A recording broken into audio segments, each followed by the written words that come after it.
Dans la nuit se tenait le show annuel du Super Bowl et cette année il s'agissait d'un show old school puisque les légendes du hip-hop américain des années 90 ont performé. Dr. Dre était présent et a convié à ses côtés Snoop Dogg, 50 Cent, Mary J. Blige, Eminem et également Kendrick Lamar. Une apparition de Tupac en version hologramme était même prévue au spectacle mais n'a finalement pas eu lieu. La majorité des téléspectateurs a été conquise par ce spectacle mais certains sont un peu restés sur leur faim du fait de la mise en scène qui n'était pas assez spectaculaire pour des légendes de leur envergure.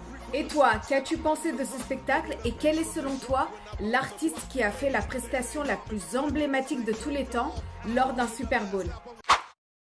C'est avec une immense tristesse que nous apprenions le 9 janvier la mort de Bob Saget à l'âge de 65 ans. Les causes du décès de l'acteur qui avait notamment interprété Danny Tanner dans la série La Fête à la Maison, ainsi que la voix off dans How I Met Your Mother étaient jusqu'alors inconnues. Un récent communiqué de la famille révèle qu'il s'est endormi après avoir subi un traumatisme crânien. Il a par la suite été retrouvé inanimé dans sa chambre d'hôtel à Orlando.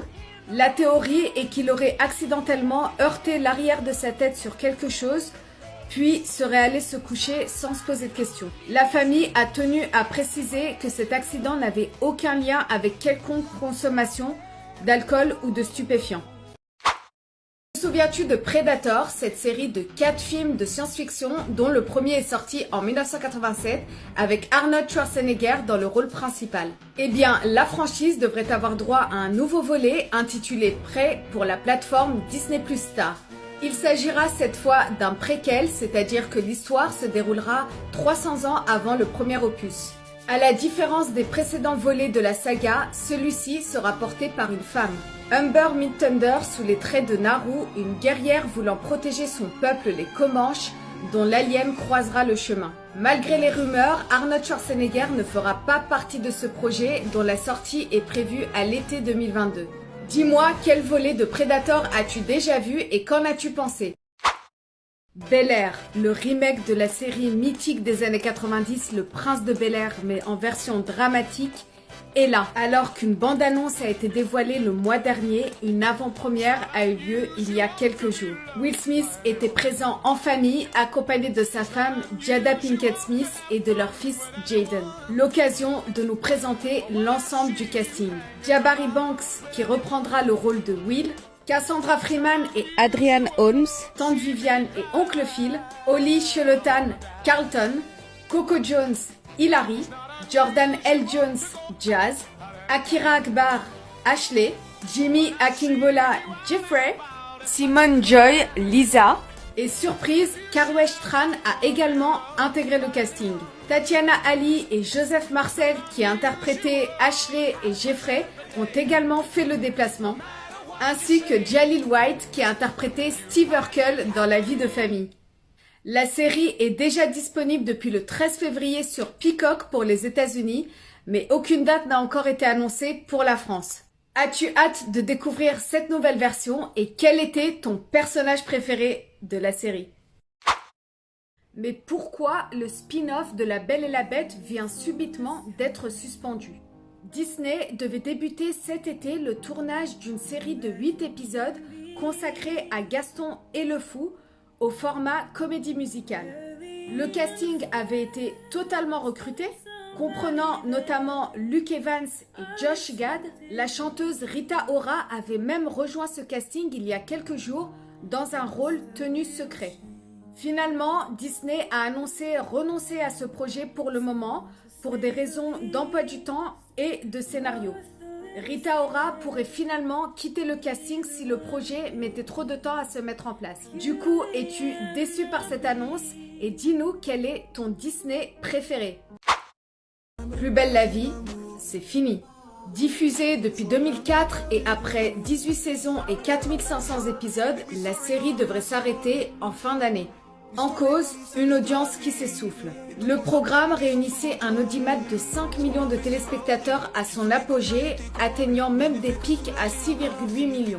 Mais aujourd'hui, elle n'atteint pas les 2,5 millions de téléspectateurs.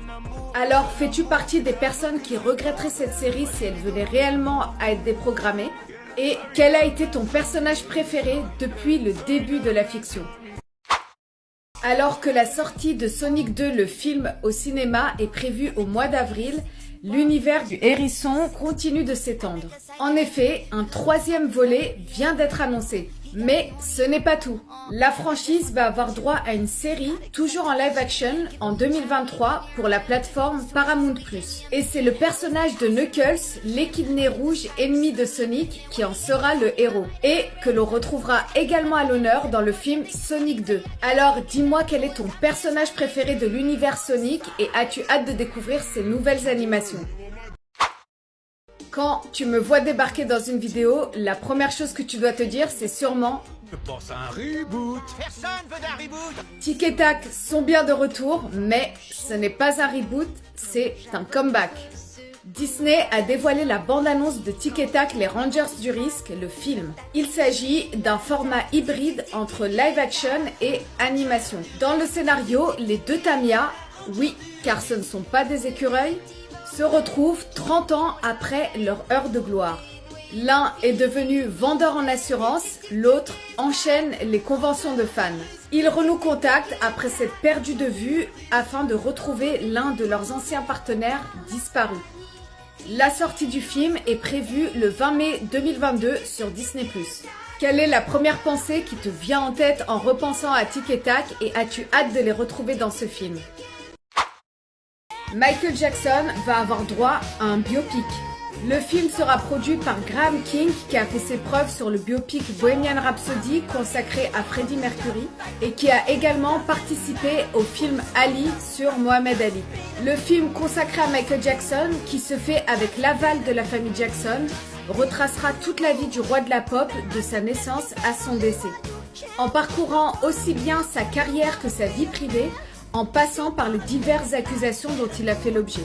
Le film est annoncé comme spectaculaire puisque les shows iconiques de la star y seront reproduits. Pour le moment, le casting n'a pas encore été dévoilé et nous ignorons donc qui incarnera le roi de la pop. Qui verrais-tu dans le rôle de Michael Jackson? Ici la voix, c'est tout.